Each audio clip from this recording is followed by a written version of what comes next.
Ag enviro कंपनीच्या निष्काळजी व ढिसाळ व्यवस्थापनामुळे आज एका सफाई कर्मचाऱ्याला आपले प्राण गमवावे लागल्याची दुर्दैवी घटना घडली आहे। मृतकाचे नाव सिद्धार्थ घोडके, वय 35 वर्षे असून तो गेल्या काही वर्षांपासून एजी एनवायरो कंपनीमध्ये सफाई कर्मचारी म्हणून कार्यरत होता। बुधवार दिनांक 14 जानेवारी 2026 रोजी बाजार परिसरात कचरा संकलनाचे काम सुरू असताना कचरा वाहतूक करणाऱ्या वाहनात अचानक तांत्रिक बिघाड झाला। या बिघाडामुळे सिद्धार्थ हा वाहनाच्या मधोमध अडकला आणि गंभीर जखमी झाला। अपघात इतका भीषण होता की त्यातच त्याचा जागीच मृत्यू झाला। या घटनेची माहिती मिळताच परिसरात एकच खळबळ उडाली। मृत्यूच्या निषेधार्थ आणि न्यायाच्या मागणीसाठी शेकडो सफाई कर्मचारी घटनास्थळी जमले। त्यानंतर सर्व कर्मचारी थेट सक्करदरा पोलीस ठाण्यात दाखल झाले। मृतक सिद्धार्थला न्याय मिळावा तसेच कंपनीच्या निष्काळजीपणावर कठोर कारवाई व्हावी अशी मागणी यावेळी करण्यात आली।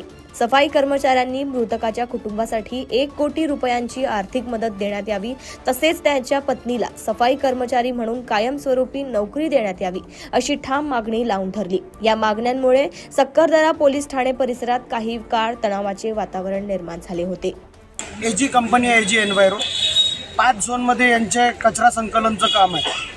त्या 5ही झोनमध्ये जे कर्मचारी काम करतात त्या कर्मचाऱ्यांसोबत व्यवस्थित व्यवहार होत नाही। म्हणजे कंपनी कचरा उचलते, जे मुलं उचलतात त्यांना ग्लोव्ज नाही, त्यांना मास्क नाही, त्यांच्या गाड्या एवढ्या खराब आहे की त्या गाड्याने कुठे काय ॲक्सिडेंट होतात ते तिकडे दाबून देतात। रोज काही ना काही यांच्या कंपनीचे हादसे होतात। कधी हात कोणाचा कटला जातो, कधी डोकं फुटते। आज एक पोरगा हायड्रोलिक गाडीच्या खालती येऊन दबला की हायड्रोलिक गाडी ते तुमच्या घरासमोर येते, तुमच्या घरासमोरून जी कचरा संकलन करते आणि बुधवारी बाजाराच्या डम्पिंगमध्ये ती पलटवते।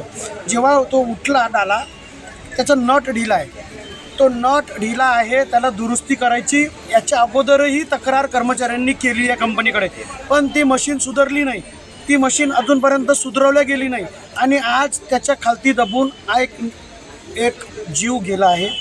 हे खूप मोठी हानी एक गरीब परिवार झाली आहे। त्याची आई इथे बसली आहे, त्याच्या बायकोची तब्येत खराब झाली, ती हॉस्पिटलमध्ये ॲडमिट झाली। कंपनीचा कोणताही व्यक्ती दखल घ्यायला तयार नाही आहे। कंपनीवर योग्य कारवाई व्हावी, गाड्यांची चौकशी व्हावी, RTOने ही चौकशी करावी, त्या गाड्या बंद कराव्या। महानगरपालिकेवरही गुन्हा दाखल करायची वेळ आली तर करायला लागेल, कारण महानगरपालिकेला या सगळ्या गोष्टी माहीत असून महानगरपालिकेने यांच्यावर कोणती कारवाई केली नाही। सोबतच या आईला कंपन्सेशन भेटलं पाहिजे, म्हणून मी यांच्यासोबत उभा आहे आणि कंपन्सेशन भेटल्याशिवाय मी हलणार नाही, ही माझी भूमिका आहे। यांची गैरसोय आहे, यांच्या गैरसोयीमुळे माझ्या मुलाचा अपघात झाला, घटना घडली। यांच्या गाड्या बरोबर नाही राहत, नट बरोबर राहत नाही, कंपनी बरोबर सर्व्हिसिंग करून देत नाही। तर मला माझ्या सुनेला ड्युटी पाहिजे आणि एक करोड पाहिजे।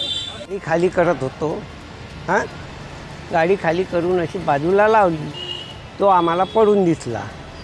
काय झालं कसं झालं हे तर माहीत नाही, पण ते गाडीचा डाला त्याच्या अंगावरती पडला।